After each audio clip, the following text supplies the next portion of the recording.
Or are we active contributors to the well-being of all people, especially those most oppressed? That to me seems to be what it comes down to, and we can't not do something just because it's never been done, because we don't know how to do it, and we don't have a roadmap or template. I didn't have a roadmap or template for the symposium. I want to reiterate that at the beginning of March, I was still planning and would have what would have been an in-person, invite-only, one-day event with 125 max capacity, but the pandemic hit the United States and everything shut down. The first week into quarantine, I was thinking about what this moment needed of me right now, what my specific skills were, what the needs of the time were, and what resources I had access to, what I needed to do in order to be ready. Then one morning I woke up with this vision and I met with my wonderful supervisor, Christina, and was like, hear me out on this thing. She said, go for it. I took the idea to our steering committee and they helped make it realistic. They saw the things I couldn't see and affirmed my vision. They made recommendations based on their personal and professional backgrounds and utilized networks to find speakers, to find participants for the interview, to help grow interest in the symposium. Really shout out to Laura who came through and a lot of that back leg work, building the interviews into analysis and all of the recruitment for panelists as well. We wrote to the IMLS who gave us the initial grant to let them know we were making some changes to our original idea, and they said, okay, bet. We took it to our director, Michelle, and she said, let me know how I can support. I realized we would need a virtual producer 2 weeks before we were set to open registration after attending BACALA's annual conference. And BACALA is a Black Caucus American Library Association. And I said, I want Zakia and we will get her. And thanks to my colleague, James Davis Jr., I was able to connect with the president of BACALA, Mr. Richard E. Ashby Jr., who connected me to Zakia. I didn't stop to ask how we'd find the money to pay her before I reached out. I just did it and said, we will find the money, and we did. Visible graciously reached out and supported us in hiring her, which literally made all of this possible. Without Zakia, I don't know how any of this would have truly happened. We would have all been stuck in some Zoom world somewhere where none of us could talk or actually engage. So thank you so much, Zakia. I realized we needed help, so I asked for it, and I let myself receive it.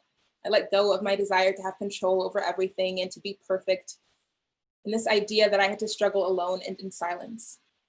And look at what we were all able to create. This thing that has never been done before, this thing I didn't even know was possible, but believed in so deeply it couldn't help but come into fruition in some way. My mom once asked me, where did you learn to be so audacious? And I had to laugh because, of course, I come from her. I come from a long line of audacious people, including my grandma, Patricia, and all of my ancestors, both assigned and chosen. And I am surrounded by so many audacious human beings that inspire me and help keep my yellow cup full. One of those beautiful, audacious human beings is my dear friend, Susie Q. Smith. Susie Q. Smith is an award-winning artist, activist, and educator who lives in Denver, Colorado. Performing across the US for over a decade, she has shared stages with Nikki Giovanni, the late Gil Scott-Heron, and many more. Her poems have appeared in Union Station Magazine, Suspect Press, La Palabra, Muzzle Magazine, Malpais Review, The Pedestal. This list is so long, y'all, because she is fire. The Los Angeles Journal, Denver Syntax, Word is Bond, the Yellow Chair Review, and in the anthologies, The Mutiny Info Reader, Diversity, His Rib, Anthology of Women, and In Our Own Words, and her chapbook collection of poems, 13 Descansos, was published by Penmanship Books. She co-wrote the dramatic productions of How I Got Over, Journeys in Verse, and Where We Are From, Freedom is a Constant Struggle. As a community organizer, Susie was the first slam master of Denver Slam Nuba, and she spent 12 years in the poetry slam arena as a coach, organizer, and performer, earning her way to dozens of local, regional, national, and international finals and championships. In addition, she has worked extensively with youth, serving as a teaching artist with Youth on Record and as a coach of Denver Minor Disturbance Youth Poetry Slam, resulting in 2 international championships. Currently, Susie Q is at work on her next collection, which she continues to teach creative writing, and she serves as a co-chair of the Denver Commission on Cultural Affairs. And I will now hand it over to her so she can bless us. And thank you again to Meredith for signing for us. I firstly want to thank you, Ozzy, for inviting me to be here today and for building this for all of us. We need this so much, and I just want to thank you for your leadership and for bringing us all here. Thank you to Meredith for interpreting for us. And thank you so much, Zakia, for all of your work bringing us here in a way that is so well organized and together. I really, really appreciate that so much. And I know that how hard this is. As someone who's done a lot of organizing and conference building and event planning in my life, I know how hard this is. And I just want to thank you so much for all that you've done. And thank you to everyone who is here. And thank you, Levi, for saying no bedtime, Denver minor disturbance. It's a really hard time not yelling that. I come from call and response communities, and so that is a part of my life. So I will start by reading a poem about. I'm gonna read you a few poems, and we'll see. I'm gonna do my best to keep track of time. Fortunately, I do have a little time teller on my computer screen right here, so that hopefully will help me not lose track of time. But again, I am a poet, so my relationship with time is not like everyone else's. And so I'll begin by reading this poem.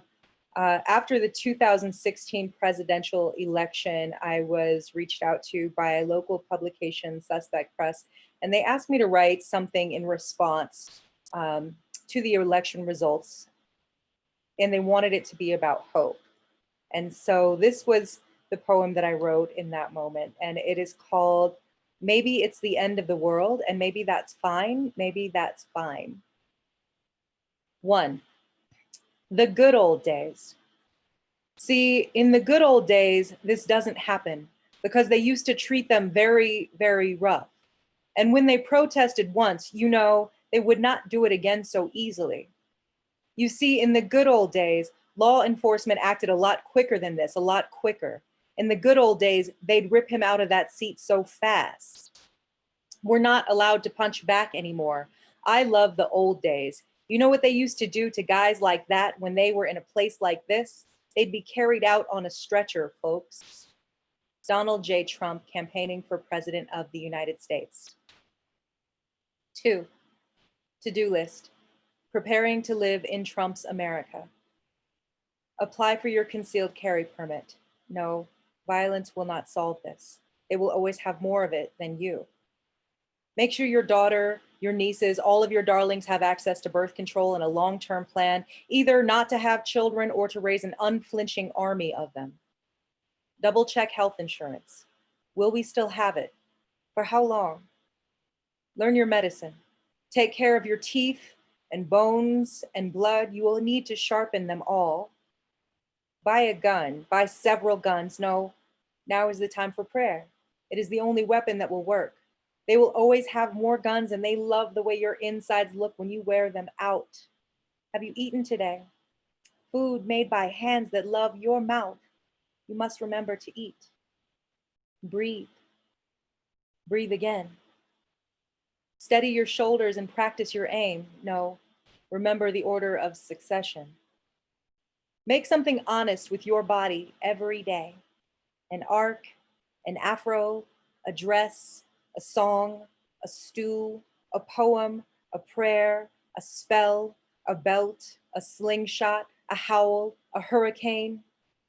Gather your tribes. Remember the places you have created to exist together, the landscapes in your chest where all of their names are written, the ledges within them offering you shelter. They are all still there. This is still the world. Breathe. Breathe again. 3. We will be ourselves and free or die in the attempt. Harriet Tubman was not our great-grandmother for nothing. Alice Walker. I have survived the good old days. I have survived my own memories. I have survived 37 Colorado winters. I have survived poverty and its shame. I have survived 1,000 closed doors and cages. I have survived my choices. I have survived 7th grade fights, bad hair, and awkward clothes. I have survived the girl who called me that word when the boy liked me better. I have survived beauty. I have survived marriage. I have just survived bodies in, mind, and out. I have survived my own attempts at murder. I have survived divorce. I have survived men who pretend to know more about God than I do. I have survived phony gods. I have survived unexpected knocks at the door and uninvited telephone calls. I have survived the police. I have survived the reasons I have called police. I have survived America. I will survive this. I will survive this. And so that is as hopeful as I was capable of being in 2016 during the immediate moments of the election results.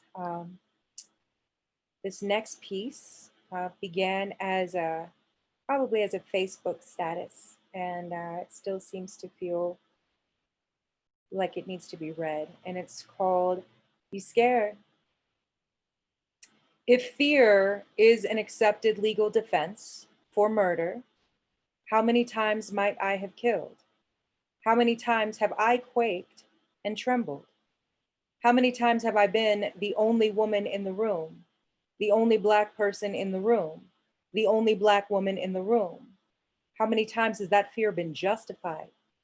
See history, see yesterday. Imagine if I defended myself with fire next time, every time. How many fears could I kill in a day? How many shadows would bleed out? You scared? Me too.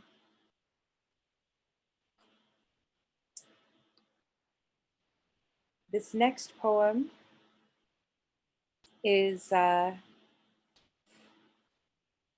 one that I will read in response to, this is something I wrote in response to something someone said to me when I was in high school. And I read this poem nearly every time I read poems anywhere. I have found that I get a touch emotional, more emotional, I think, reading poems on Zoom than I do in person. So I've got a box of tissues nearby because sometimes I get a little choked up in reading my own poems. So bear with me and I appreciate you.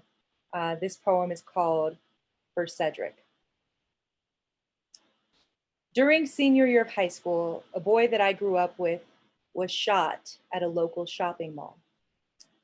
The next day at school, a girl I had never spoken to approached me, concern in her brow, asking sweetly, "How's your friend?"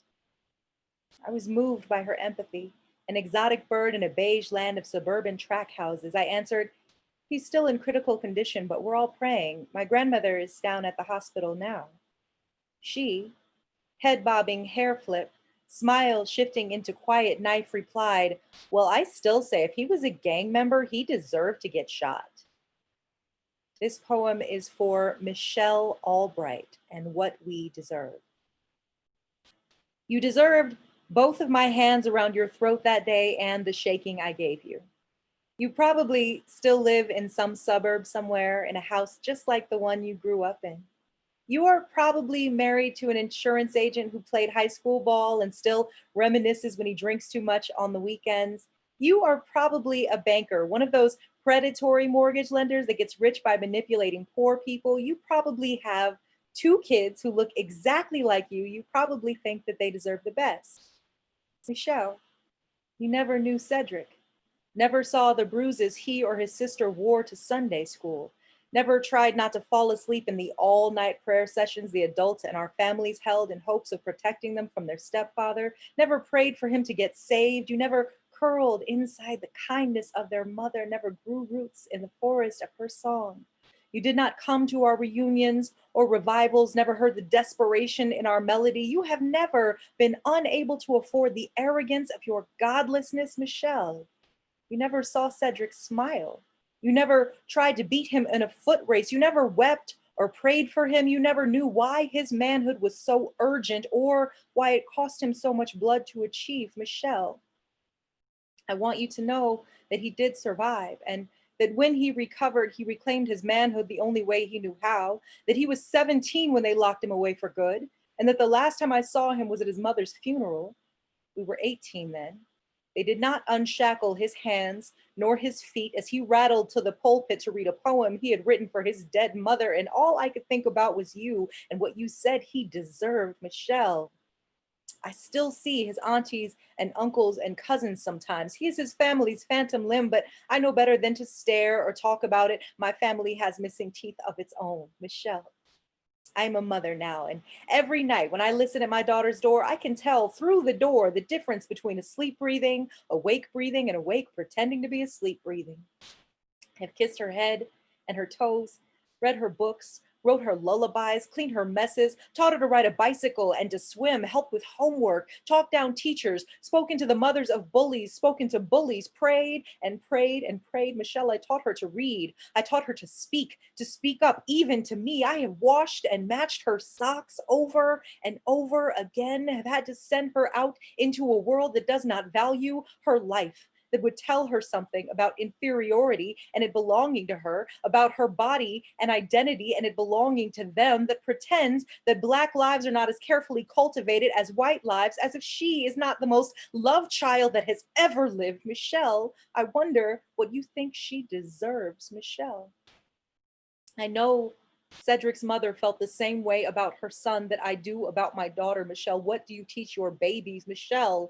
Do you know what a victim is? Do you think they always look like you, Michelle? Have you ever felt like a statistic, Michelle? Do you know they make whole juries just like you, Michelle? Do you know the smack of a gavel can crack a spirit in half, Michelle? Do you have a spirit, Michelle? We all deserve better than this. Even you.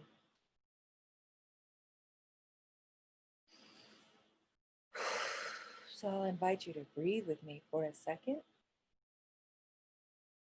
Thank you for riding that one with me. I did manage to not burst into tears, which does happen from time to time when I read that poem. Thank you very much for that. I also want to share this piece is a bit newer. And it's a tribute to my grandmother. And this piece is called "The Laughing Barrel Must Have Been Cobalt Blue." And if you're not familiar with the term laughing barrel, highly recommend exploring that and what it meant. But essentially the legend of the laughing barrel comes from when African people were enslaved here in the United States and were not allowed to laugh. And so there's the myth in the legend is that people would put their heads inside a barrel and laugh into it. And so the story of those barrels and what they became and what became of them, containing all of this laughter. And so the laughing barrel must have been cobalt blue. Under the shadow of a headline, looking too much like our children, we tucked and folded and gathered ourselves and each other into the skirt of my grandmother's dining room tablecloth, all of us lamenting and listing the laborers and losses, the table spilling over with stories of the times the police were called or not called but came, the last jobs or second interviews, the neighbor or grocery store clerk, the child at school and or their mother and or their father and or the teacher, and the table listening dipped in the center near to snapping under the burden until my grandmother emerged from the kitchen, apron speckled. But here is the thing, the real thing, her pointed finger stern and scolding us into silence. Would any of you want to be anything other than what you are? And we sat, stunned, staring at ourselves until we began to laugh. And we laughed. We laughed into each other's shoulders. We laughed into howling, howled into howling until the moon herself walked into the room, staggering, crooked finger in the air, laughed her round face into our laughter, howling a perfect mirror, our moon eyes spilling throaty and harmonious, looking and laughing and loving our rich and delicious lives, too perfect, too precious, and we ate to music. We ate without muting, our tears rolling into our open mouths. And so that is the laughing barrel, must have been cobalt blue. This next piece that I'm going to read, and I'm still getting very much used to the lack of dialogue when I'm reading poems this way. So I'll do my best to glance at the comments from here and there so that I can sort of interact with you in some ways, because I can talk to myself alone every day, and I do. So there's that. But I'm happy to answer any questions that you have, questions, comments, concerns.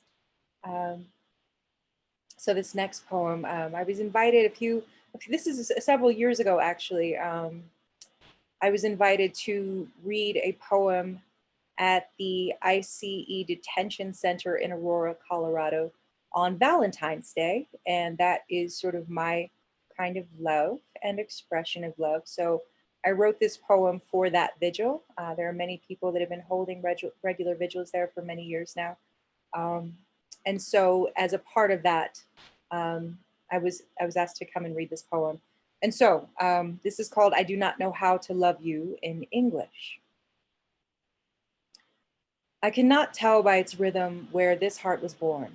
It is only music, pulsing through palms. We know this when we hold hands, that whispers tickle ears, whatever language they assume. I do not know how to cry in English. No sé cómo llorar en español. Tears are born world citizens. They do not need to speak to find each other, to rush into rivers that cannot be dammed. I will not ask the wind where it is from. It would only answer with its coming and going, does not recognize these fences or lines, does not even see them. I will not ask the monarchs for a passport, will not pinch them from the air and pin them for their passage, will not shoot them as they fly away. I will not shush the roaring seas beating upon the border from another nation's shore, will not pretend its origin is worth less or more. We are each of us worth our weight in water or in papeles. I will not ask each grain of sand from whence it came, will not interrogate the sediments and segregate them by shade. I will not cast a net around the beaches. I do not know how to love you in English. No sé cómo te amo en español, only know that all life begins with love. They cannot be walled or conquered. I will not ask love where it is from, only know that it resides in me, in the descansos dotting the desert. I do not know what language bullets speak, have only ever heard them whisper past my head in words I do not wish to remember or repeat, would rather press palm to palm and whisper poems. Give us your tired, your poor, your huddled masses yearning to breathe free. Would rather smile, warm as stew-filled belly and break bread. I will not ask the flames I cook with for identification when they burn more orange than red, white, or blue, as I do not know how to eat in English. No sé cómo comer en español. I do not know how to breathe in English. No sé cómo respirar en español. I do not know how to bleed in English. No sé cómo sangrar en español, but I think it is the same. Creo que es lo mismo con mis palabras y con mi lengua rota.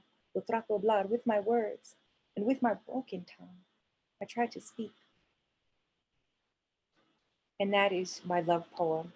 I believe that all poems are love poems, at least mine. I think they've got to come from a place of love. And I think that's where most art gets born from. So that's a love poem. They're all love poems. Sometimes people feel hit by them in a different way. But all of it, I believe, is an exploration of love. And sometimes an exploration in imagination. So this next poem is sort of my imagined internal dialogue based on the faces that some people make at me from time to time.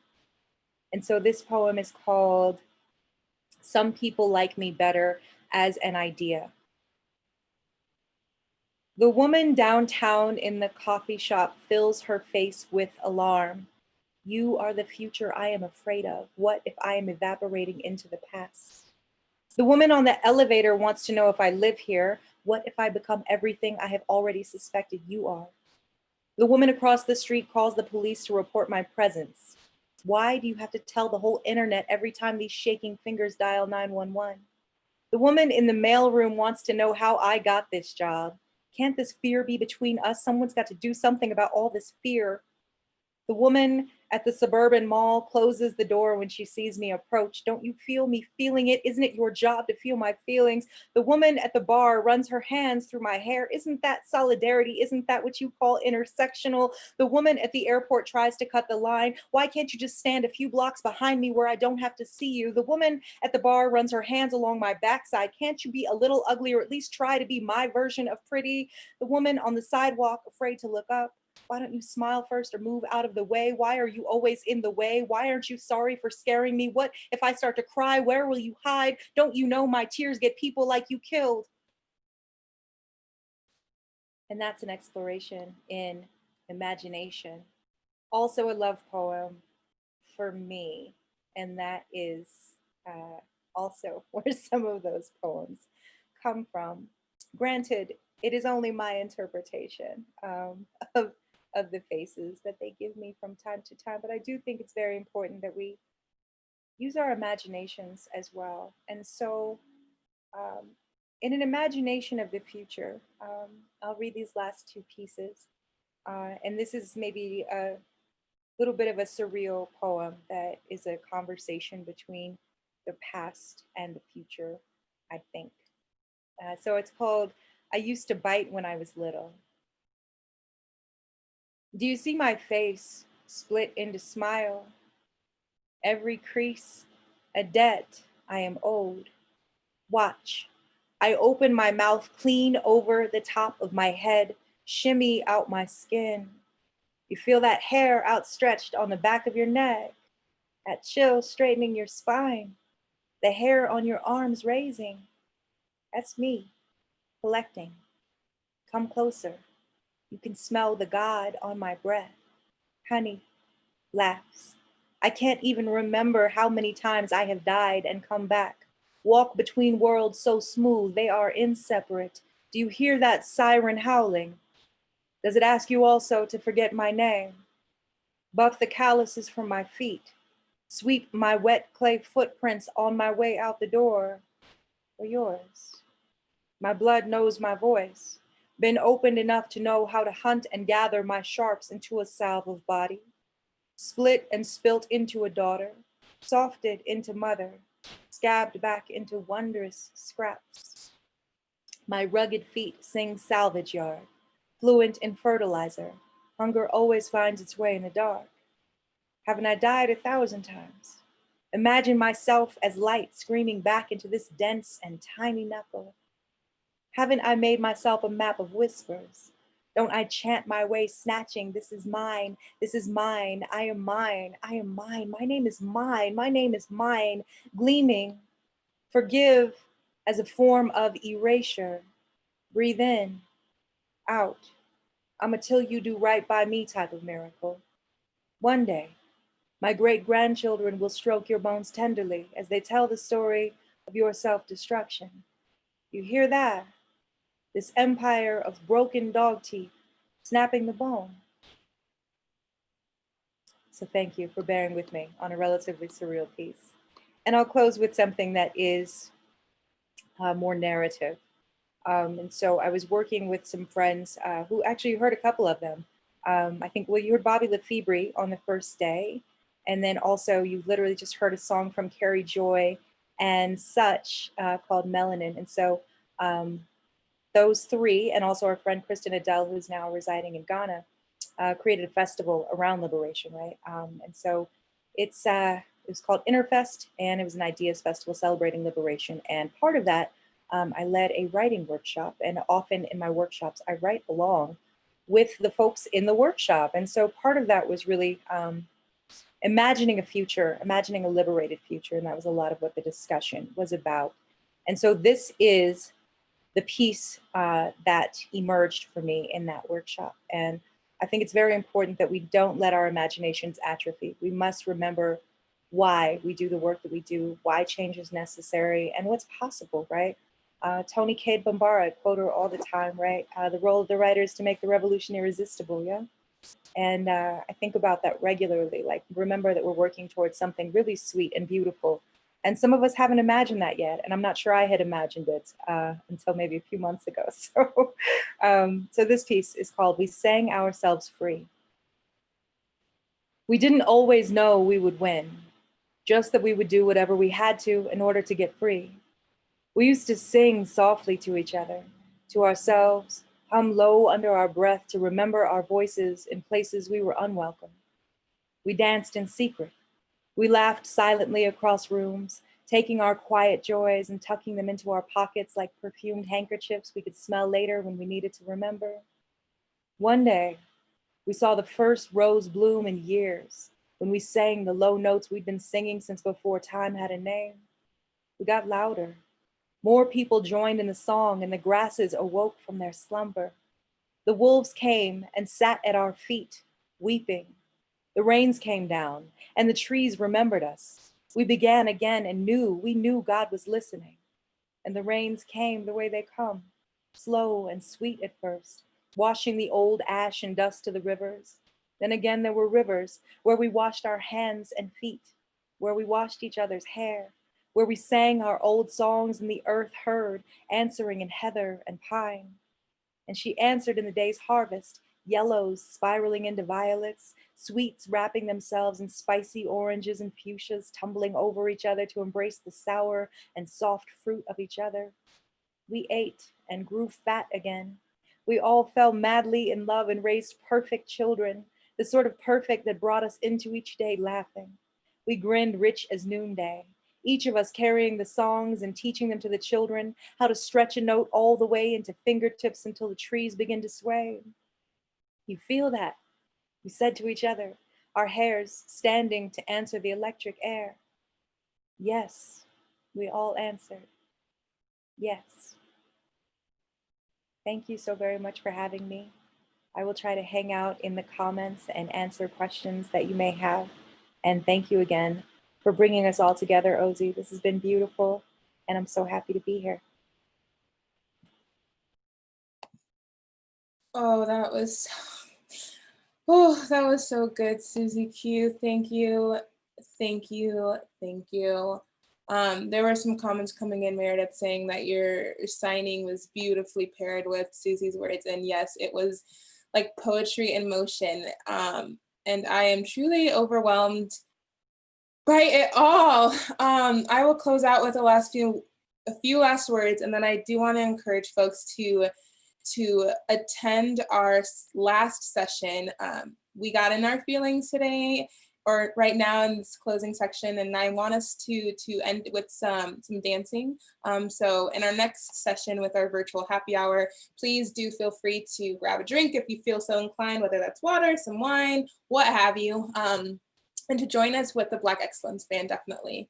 And so I will end with these last few words, and I will let the love for Susie keep pouring in the chat, as well as the love for Meredith and the other ASL interpreters that we've had, and the love for Zakiya. So I'll give her the chance at the end to also come on if she chooses to.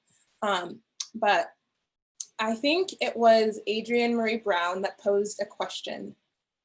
What spell are you casting every time you talk about your work and share it with the world? And I'll repeat that question because when I first heard it, I was like, whew, that's a lot. That's a question, right? And so the question is, what spell are you casting every time you talk about your work and share it with the world? And for me, it is about connection. So I was reflecting yesterday night. One of the speakers from yesterday, Dr. Frank Tua, actually invited me on a journey last summer. And so I was thinking about the fact that it was so stunning that almost exactly a year ago, I was in Amsterdam with scholars from multiple parts of the world, engaged in deep conversations about race, racism, and equity from a global perspective. I had just finished my master's program in social work, where I was deep into critical race theory and trying to conceptualize a new critical social work education rooted in racial justice frameworks and radical healing. And I'll be honest, going into the trip, I felt a bit jaded.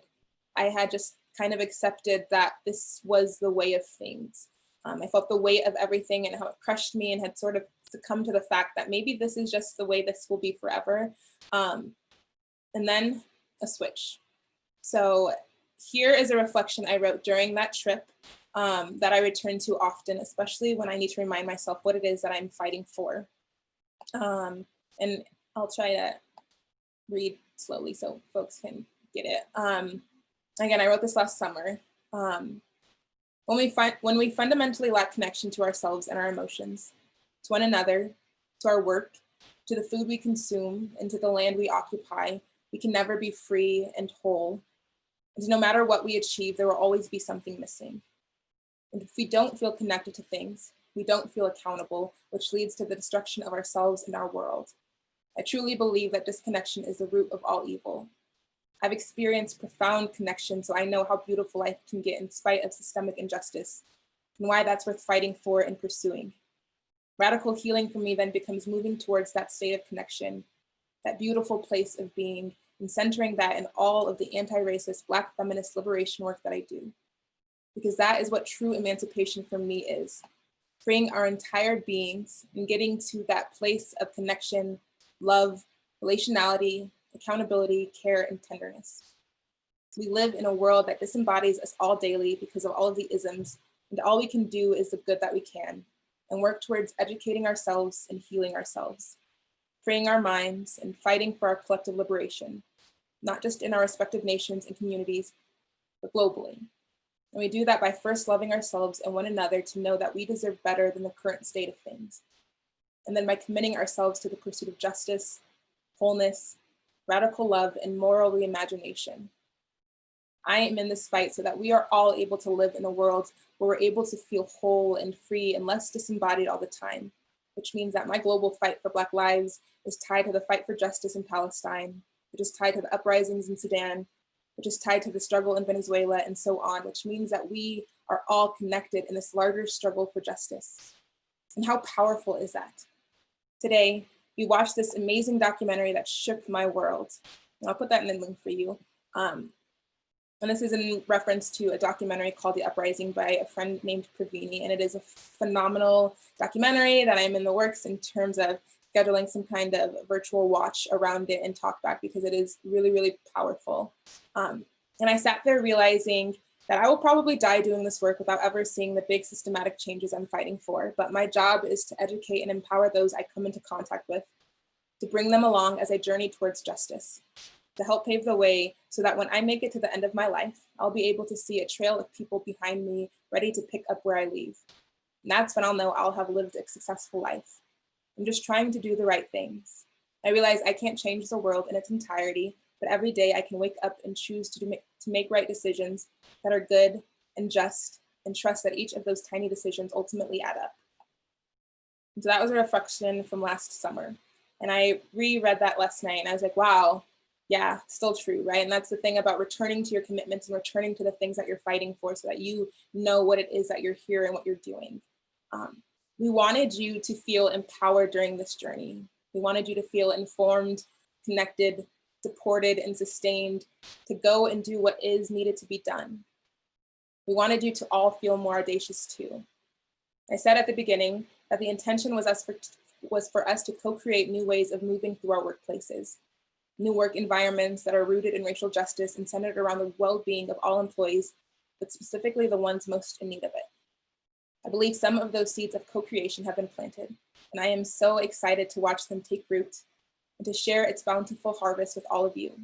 So thank you for showing up as your full selves, for learning with me, for laughing with me, for crying with me, for teaching me, and for trusting me to facilitate this. I feel so transformed by this experience and so deeply grateful to everyone who helped make this happen. From the participants, to the panelists, to the planning team, to the funders, thank you from the bottom of my heart for it all. And major shout outs to the interpreters, to the poets, to everyone who helped share space with me this week. So I will close by reminding you all that we have a post-symposium survey that we would love for you to fill out, and that we will be moving in a few minutes after I, dry my face and get some wine, and we will be doing a wonderful performance with the Black Excellence Band. Again, thank you, thank you, thank you, thank you, thank you from the bottom of my heart for this journey.